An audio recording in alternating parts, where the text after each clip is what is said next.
guys, welcome back to my channel. Today we're going to be discussing whether a Christian can be friends with an unbeliever.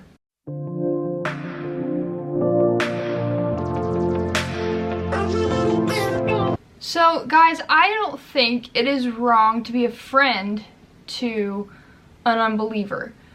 It is so important to be a witness and a friend to people who are not Christians, especially to help lead them into the kingdom, because we want to see their soul saved ultimately. That's the ultimate goal, right? Is to see our friends and people around us and our family members, we want to see them get saved. We want to see them enter into heaven and get to be with Jesus for eternity. If you are truly a Christian, you will have a burning passion and desire to see souls saved for the cause of Christ. So the question is, as a Christian, can I be friends with a non-believer? We have to first ask ourselves, what is the goal? What is the goal for me hanging out with this person? Is it to be involved in their sinful activity with them? Or is it to win their soul to Christ? Because when people often use the excuse, well, Jesus hung out with sinners, so I can too. Yes, Jesus did hang out with sinners. He was so kind to everybody, no matter who they were, no matter what their status was, no matter where they came from. But we have to draw the line somewhere.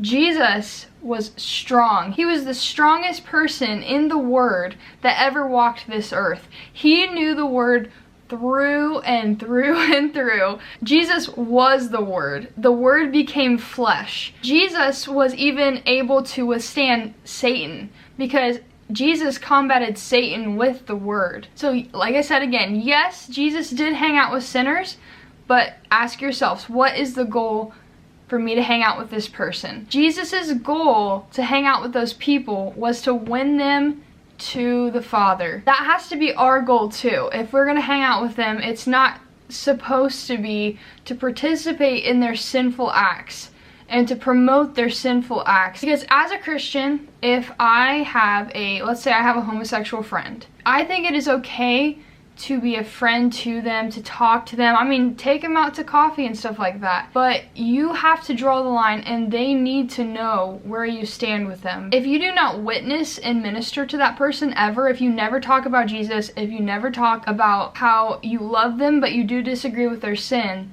then you're in the wrong. Our lives should be a witness for Christ. People will not like you if you truly stand for the Word. Jesus said, "For you shall be hated by all men for my name's sake, but he that endures to the end shall be saved." That's in Matthew 10:22. Too often, people who don't know the Word like Jesus did fall into temptation and sin because they continue to hang out with friends who drag them down. It is easier to pull somebody down than it is to bring them up, especially because these Christians aren't strong in their faith. It is very dangerous, especially as a baby Christian, to be hanging out with people who are non-believers and who are filled with sin. And the enemy can bring certain people into your life and use them to try to drag you down and to pull you away from Christ. And it has nothing at all to do with being better than anyone. As Christians, we are not better than anyone. All ground, as my pastor says, all ground is level at the cross. We are not better than anyone whatsoever.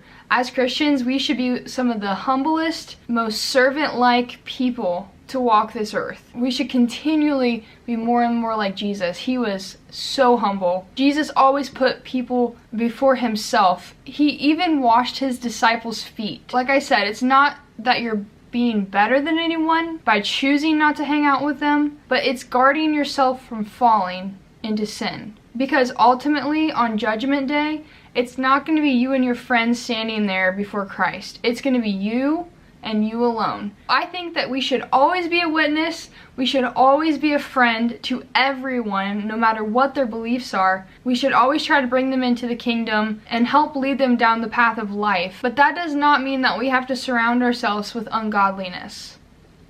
Hosea chapter 4 verse 6 says, "My people are destroyed for lack of knowledge. Because thou hast rejected knowledge, I will also reject thee, that thou shalt be no priest to me." 2 Corinthians chapter 6 verse 14 says, "Do not be unequally yoked with unbelievers.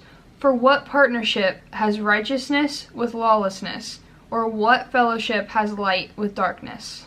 See, a lot of people think that just has to do with marriage. That also has to do with friendships. Psalms chapter 1 verse 1 says, "Blessed is the man who walks not in the counsel of the wicked, nor stands in the way of sinners, nor sits in the seat of scoffers." 1 Corinthians chapter 5 verse 11 says, "But now I have written to you not to keep company with anyone named a brother who is sexually immoral or covetous or an idolater or a reviler or a drunkard or an extortioner, not even to eat with such a person." So we are supposed to be a friend to them, but if you continue to hang out with them and be involved in their activities and you're around that evil all the time, it will pull you down. The Bible warns over and over and over again. What fellowship has light with darkness? 2 Corinthians chapter 6 verse 17 says, "Wherefore come out from them, and be separate, saith the Lord, and touch not the unclean thing, and I will receive you." 2 Corinthians chapter 6 verse 15.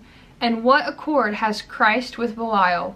Or what part has a believer with an unbeliever?" So just restating this again, what is your goal for hanging out with that person? Is it to win them to Christ? Or are you going out with them to participate in the sin that they're participating in, only to drag yourself down too? Now, at the same time, I think that we shouldn't just try to shove Christ down people's throats, because obviously they're going to reject it if we're just constantly trying to push it on people. You will become like whoever you're hanging out with. I'm gonna finish off with this. The Pharisees really got on Jesus for hanging out with the sinners. I mean, they really got on Jesus. Like, why is he hanging out with the sinners for? Jesus said, "It's the sick who need a doctor, not the well." However, Jesus had one purpose for hanging out with them. Jesus was strong in the word. He was the word. It was to lead them in the way of salvation, not to participate with them in their ungodly activities. Because of this, Jesus led thousands to him when he was on this earth. So guys, just remember, all ground is level at the cross. No one's better than another. Always remember to be kind and loving and show the love of Christ to other people, whether they are saved or they're not saved. Let your life be a burning and shining light and witness and example of Christ and his love. Keep pursuing Christ with all of your heart, mind, soul, and strength. You will be hated by a lot of people for following him. Following Jesus can be so hard at times, and it can be a lonely walk, and a lot of people can leave you for your stance, but it is so worth it. It is so worth it. We will get to be in heaven with Jesus